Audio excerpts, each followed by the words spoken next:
एक एथलीट कभी तुम्हें वर्कआउट करने के लिए जज नहीं करेगा। एक करोड़पति कभी तुम्हें बिजनेस शुरू करने के लिए जज नहीं करेगा। एक सिंगर कभी तुम्हें गाना गाने की कोशिश करने पर जज नहीं करेगा। एक फिट इंसान कभी तुम्हें डाइट करने पर जज नहीं करेगा। मेरी बात ध्यान से सुनना। ये हमेशा वो लोग होते हैं जो अपनी जिंदगी में कहीं नहीं जा रहे, जिनके पास तुम्हारे बारे में कहने के लिए सबसे ज्यादा बातें होती हैं। अमीर लोग तुम्हें पैसा बचाने के लिए नहीं टोकेंगे। ऊंचे स्टेटस वाले लोग तुम्हें बुरे दोस्तों को छोड़ने पर ताना नहीं मारेंगे। यह सिर्फ वो लोग हैं जो अपनी ही मीडियोक्रिटी के जाल में फंसे हैं, जिन्हें तुम्हारी कोशिशों से सबसे ज्यादा तकलीफ होती है। तुम्हें लगता है कि लोग तुम्हें जज कर रहे हैं।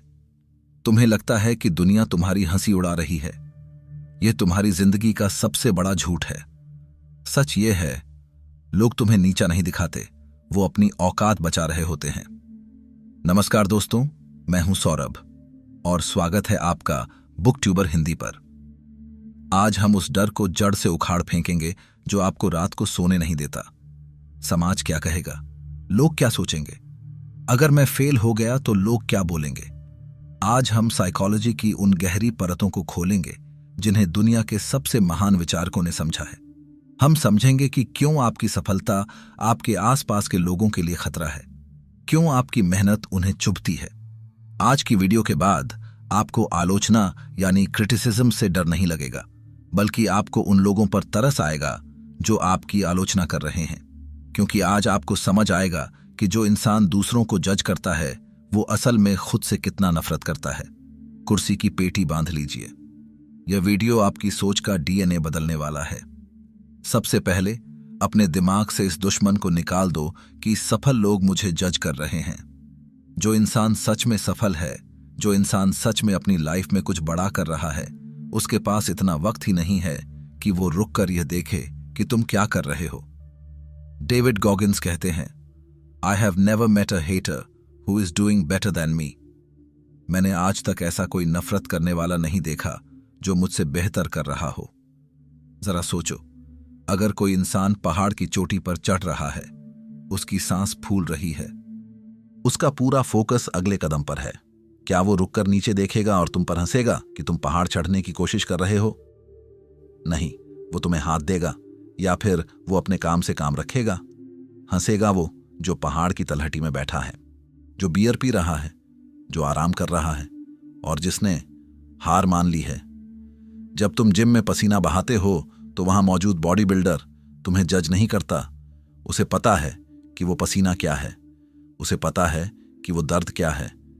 जज वो करता है जिसका पेट बाहर निकला है और जो सोफे पर बैठकर चिप्स खा रहा है। क्यों? क्योंकि तुम्हारी कोशिश, तुम्हारी मेहनत उसकी कायरता पर एक आईना दिखाती है। जब तुम कुछ नया शुरू करते हो तो तुम इन लोगों को जज नहीं कर रहे होते। तुम कुछ नहीं बोलते, लेकिन तुम्हारा एक्शन चीख चीख कर उनसे कहता है, देखो मैं बदल रहा हूं, लेकिन तुम वहीं के वहीं हो। और यह बात, यह खामोश बेइज्जती उनका ईगो बर्दाश्त नहीं कर पाता। इसको हम साइकोलॉजी में कहते हैं प्रोजेक्शन। सिगमंड फ्रायड और कार्ल युंग ने इस पर बहुत गहरा काम किया है। जब किसी इंसान के अंदर कोई कमी होती है, कोई असुरक्षा होती है जिसे वो स्वीकार नहीं कर सकता, तो वो उसे दूसरों के अंदर देखने लगता है। जब कोई कहता है बिजनेस करना बहुत रिस्की है, तुम डूब जाओगे, नौकरी कर लो, तो वो तुम्हारे रिस्क की बात नहीं कर रहा, वो अपने डर की बात कर रहा है। उसने कभी हिम्मत नहीं की। उसने अपनी पूरी जवानी एक सुरक्षित घेरे में बिता दी।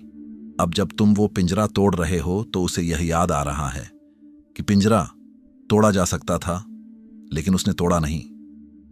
उसका पछतावा सलाह के भेष में बाहर आता है। कैरल ड्वेक अपनी किताब माइंडसेट में बताती हैं कि दो तरह के लोग होते हैं, fixed mindset and growth mindset. Fixed mindset वाले लोग मानते हैं कि टैलेंट जन्म से मिलता है।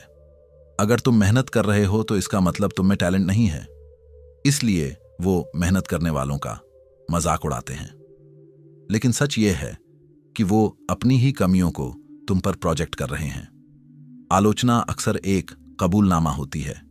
जब कोई तुम्हें कहता है तू यह नहीं कर पाएगा, तो वो असल में कह रहा है मैं ये नहीं कर सकता, और अगर तूने कर लिया तो मैं खुद को माफ नहीं कर पाऊंगा। वो तुम्हें जज नहीं कर रहे, वो उस आईने को तोड़ने की कोशिश कर रहे हैं जो तुमने उनके सामने रखा है। तुम वो आईना हो। विल स्टोर की एक शानदार किताब है द स्टेटस गेम। इंसान एक सामाजिक जानवर है। लाखों सालों से हम कबीलों में रहे हैं। कबीले का एक नियम था, कोई भी दूसरे से बहुत ज्यादा ऊपर नहीं होना चाहिए और कोई भी बहुत ज्यादा नीचे नहीं। सबको एक लाइन में रहना है। अगर कोई एक इंसान बहुत तेजी से आगे बढ़ता था तो कबीले के बाकी लोग उसे खतरा मानते थे। यह हमारे डीएनए में है। जब तुम अपने दोस्तों के ग्रुप में, अपने समाज में अपनी औकात से ऊपर उठने की कोशिश करते हो तो तुम उनके स्टेटस को चुनौती देते हो। जॉर्डन पीटरसन कहते हैं, people don't want you to succeed because your success highlights their failure. अगर तुम फिट हो गए तो तुम्हारे मोटे दोस्त को बुरा लगेगा। अगर तुम अमीर हो गए तो तुम्हारे गरीब रिलेटिव को अपनी गरीबी ज्यादा चुभेगी। अगर तुम खुश हो गए तो दुखी इंसान को अपनी जिंदगी और भी ज्यादा नर्क लगेगी। इसलिए उनका नर्वस सिस्टम एक्टिवेट हो जाता है। वो जानबूझकर तुम्हें ताना नहीं मारते। यह उनका डिफेंस मैकेनिज्म है। वो तुम्हें वापस कीचड़ में खींचना चाहते हैं ताकि वो तुम्हारे साथ कंफर्टेबल और सुरक्षित महसूस कर सकें। ये लोग चाहते हैं कि तुम वहीं रहो जहां वो हैं, क्योंकि अगर तुम उड़ गए तो वो अकेले रह जाएंगे और अकेलेपन से इंसान डरता है। अब थोड़ी साइंस समझते हैं। हमारा दिमाग डोपामीन का गुलाम है। डोपामिन वो केमिकल है जो हमें खुशी और मजा देता है। आज की दुनिया में दो तरह के डोपामिन हैं। Cheap dopamine, social media scroll करना, जंक फूड खाना, दूसरों की बुराई करना, पोर्न देखना, नेटफ्लिक्स देखना। यह आसानी से मिलता है बिना किसी मेहनत के। हार्ड डोपामीन, जिम जाने के बाद का सुकून, बिजनेस में पहली सेल, किताब पढ़ने के बाद का ज्ञान, यह दर्द के बाद मिलता है। जो लोग तुम्हें जज कर रहे हैं वो चीप डोपामीन के नशेड़ी हैं। गॉसिप करना, बुराई करना, ये उनके दिमाग को मजा देता है। उन्हें एक पल के लिए लगता है कि वो तुमसे बेहतर हैं, लेकिन तुम हार्ड डोपामाइन के रास्ते पर हो। तुम अपनी खुशियां कमा रहे हो और एक मुफ्तखोर इंसान को कमाने वाले इंसान से हमेशा चिढ़ होती है। नवल रविकांत कहते हैं, सोसाइटी पोनिशेस डेविएशन, समाज भटकाव को दंड देता है। फ्रेडरिक नीत्शे, 19वीं सदी के सबसे खतरनाक दार्शनिक, उन्होंने एक कॉन्सेप्ट दिया था, स्लेव मोरालिटी, गुलामों की नैतिकता। गुलाम ये स्वीकार नहीं कर सकते कि वो कमजोर हैं, तो वो एक चालाकी करते हैं। वो नैतिकता का खेल खेलते हैं। वो अपनी कमजोरी को अच्छाई का नाम दे देते हैं। वो कहेंगे पैसा तो हाथ का मैल है, ताकि वो अपनी गरीबी को सही ठहरा सकें। वो कहेंगे ज्यादा एम्बिशियस होना अच्छी बात नहीं है, इंसान को संतोषी होना चाहिए, ताकि वो अपने आलस को सही ठहरा सकें। वो कहेंगे वो तो घमंडी है, क्योंकि तुम्हारे आत्मविश्वास ने उन्हें छोटा महसूस कराया। नीत्शे कहते हैं कि यह स्लेव मॉरलिटी है। वो तुम्हें बुरा घोषित कर देंगे सिर्फ इसलिए क्योंकि तुम सक्षम हो। आपने सुना होगा कई लोगों को कहते हुए कि अमीर लोग बेईमान होते हैं। ये और कुछ नहीं, बस अपनी नाकामी को छुपाने का एक बहाना है। अगर वो मान लें कि अमीर लोग मेहनती होते हैं तो उन्हें यह भी मानना पड़ेगा कि वो खुद आलसी हैं, और यह सच बहुत कड़वा है। इसीलिए जब कोई तुम्हें जज करे तो समझ जाना कि वो नीत्शे का स्लेव है। वो तुम्हें नीचा दिखाकर खुद को पवित्र महसूस कराना चाहता है। रॉबर्ट ग्रीन अपनी किताब 48 लॉज ऑफ पावर में कहते हैं, दुखी और बदकिस्मत लोगों से दूर रहें। यह सुनने में बहुत कठोर लग सकता है, लेकिन यह सच है। नेगेटिविटी एक बीमारी है। यह कोरोना वायरस से भी तेज फैलती है। जो लोग कहीं नहीं जा रहे उनका ऑरा जहरीला होता है। वो शिकायतों से भरे होते हैं। सरकार खराब है, मार्केट खराब है, मेरी किस्मत खराब है, मेरे पास पैसे नहीं हैं। अगर तुम इनके साथ रहोगे तो तुम भी यही बन जाओगे। जिम रोन का मशहूर कथन है, you are the average of the 5 people you spend the most time with. अगर तुम्हारे 5 दोस्त एम्बिशियस हैं, फिट हैं, पॉजिटिव हैं, तो छठे तुम होगे। हायर स्टेटस वाले लोग, यानी जो मेंटली स्ट्रांग हैं, वो अपने सर्कल को बहुत प्रोटेक्ट करते हैं। वो तुम्हें इसलिए नहीं काटते कि उन्हें तुमसे नफरत है। वो तुम्हें इसलिए काटते हैं क्योंकि उन्हें अपनी एनर्जी बचानी है। अगर तुम्हें अपनी जिंदगी बदलनी है तो तुम्हें निर्मम होना पड़ेगा। उन दोस्तों को ब्लॉक करना पड़ेगा जो तुम्हारा मजाक उड़ाते हैं। उन लोगों के फोन उठाने बंद करने पड़ेंगे जो तुम्हें डिमोटिवेट करते हैं। तुम्हें अपने माहौल का ऑडिट करना होगा, कौन तुम्हें एनर्जी दे रहा है और कौन चूस रहा है। अब आते हैं समाधान पर। जापानी दार्शनिक इचिरो किशिमी और फुमिताके कोगा की किताब the courage to be disliked. यह किताब एडलेरियन साइकोलॉजी पर आधारित है। इसका कोर मैसेज एक थप्पड़ की तरह लगता है। Freedom is being disliked by other people. आजादी का मतलब है कि लोग तुम्हें नापसंद करें। जब तक तुम इस कोशिश में हो कि सब मुझे पसंद करें, सब मेरी तारीफ करें, तब तक तुम एक जेल में हो। तुम दूसरों की उम्मीदों की जेल में हो। जिस दिन तुम ये स्वीकार कर लेते हो कि हाँ, कुछ लोग मुझे नफरत करेंगे, कुछ लोग मुझे जज करेंगे और मुझे इससे कोई फर्क नहीं पड़ता, उस दिन तुम सही मायनों में आजाद होते हो। आपको कॉन्फिडेंस की जरूरत नहीं है। जब तुम काम करते हो, रिजल्ट लाते हो, तो कॉन्फिडेंस अपने आप आता है। और जब तुम्हारे पास रिजल्ट होता है तो कुत्तों के भौंकने से शेर को फर्क नहीं पड़ता। क्या तुमने कभी शेर को कुत्तों पर भौंकते हुए देखा है? नहीं, शेर चुप रहता है। उसका होना ही काफी है। मैं तुम्हें एक फिल्टर देता हूं।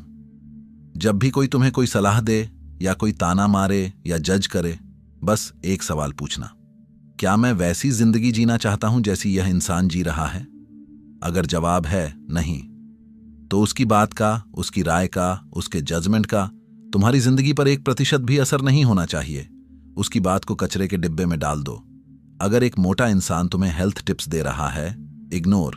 अगर एक बैंकरप्ट इंसान तुम्हें बिजनेस टिप्स दे रहा है, इग्नोर।